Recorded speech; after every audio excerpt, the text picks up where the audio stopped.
Hello and welcome back to 365 Days with mxmtoon. I'm Maia, a singer, songwriter, video maker, Oakland native, and James Dean lover. I'm also a big fan of history. I love untold stories, gross facts, hidden secrets, anything weird, dark, and funky from the past.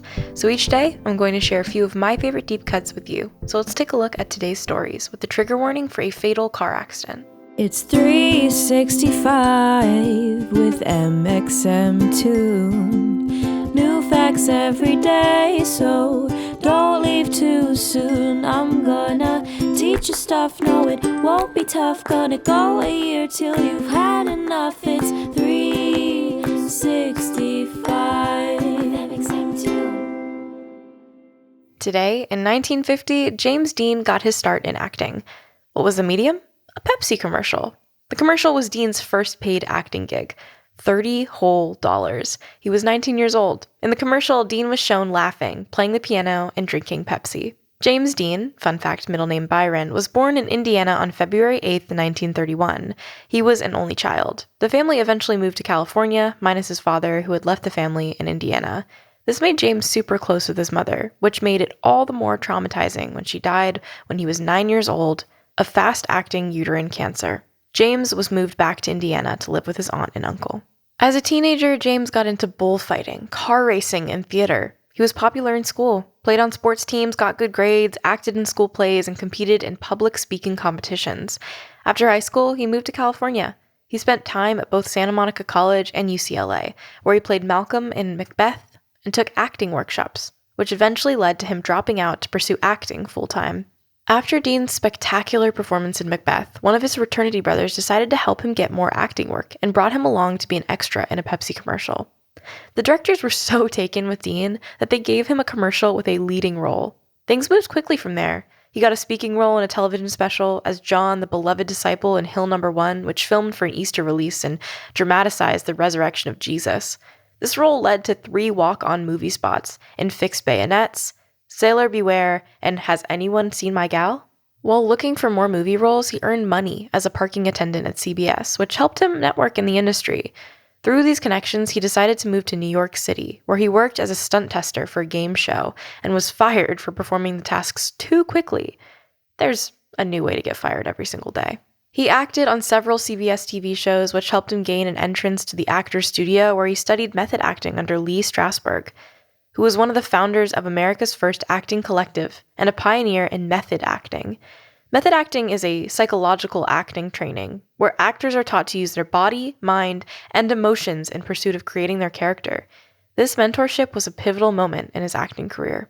In 1953, he was tapped to perform the role of Cal Trask in East of Eden, the film adaptation of John Steinbeck's epic novel. East of Eden is a story of 2 families over 3 generations in California. The film script zeroed in on the last generation of the story, and Cal Trask was the main character. Dean ended up meeting John Steinbeck to prepare for the film. Steinbeck disliked him as a person, but did think he was perfect for the role.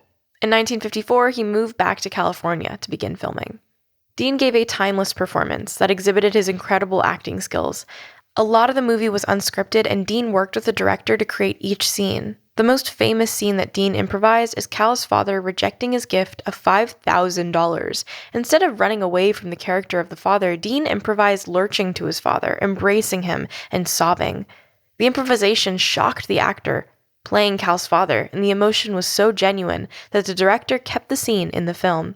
East of Eden would become the only feature film that Dean would watch his own performance in.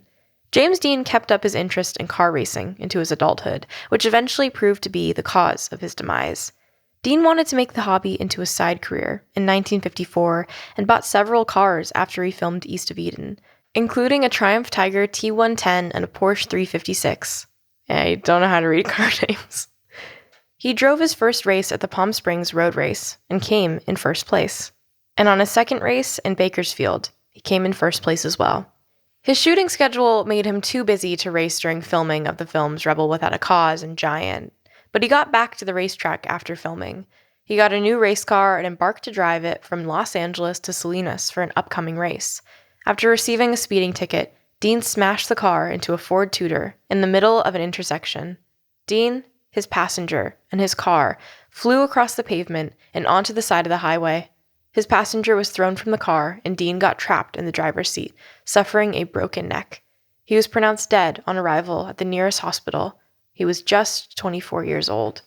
Rebel Without a Cause was released just weeks after Dean's death, and the timing of the tragedy coming right before a release where Dean played a misunderstood young man catapulted the already famous Dean to a legendary figure with public mourning. Teenagers found solace in the role of a troubled man seeking his father's approval, and that identification was multiplied when Dean died, because his role became synonymous with his persona, since he was no longer there to answer for who he was outside of his roles. After his death, Dean was nominated for a posthumous Oscar for his role in East Eden as well as his role in Giant. There's a museum in Indiana dedicated to his memory, and the film September 30, 1955 shows how characters in a small town react to the star's death. His estate still earns $5 million every single year. The intersection where he died was renamed the James Dean Memorial Junction, and fans place flowers there to this day. Today, in 2012, Justin Bieber was the target of a strange murder plot.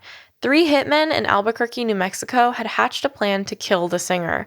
Luckily, the police busted the stalkers before they could even make good on their threat. One of the men was reportedly so obsessed with Bieber that he had the singer's face tattooed on his leg. They were arrested and the weapons were confiscated, with one strange addition to the weapon set, a set of pruning shears. And now for our final segment of the day, I will be going into my own photo archives to see what I was up to on a December 13th in my life. December 13th, 2019, I was in London. I tweeted on December 13th, 2018. I tweeted this. This is apparently a tweet that I wrote. Kind of just saying I'm the whole package. Both a meme lord and a ukulele queen. What else do you honestly need in your life? And you know what? I do feel like I've got a lot going for myself. I don't know if those are the 2 things I would now describe myself as 2 years later.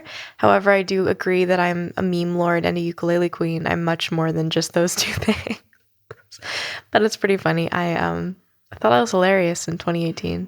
I still think I'm hilarious now. Goodbye for now, but come and say hello again tomorrow while listening on your favorite devices, and remember to subscribe wherever you listen to podcasts for more facts from yesterday. Thanks for listening. It's 365 with mxmtoon. New facts every day, so don't leave too soon. I'm gonna teach you stuff, no it won't be tough. Gonna go a year till you've had enough. It's 365.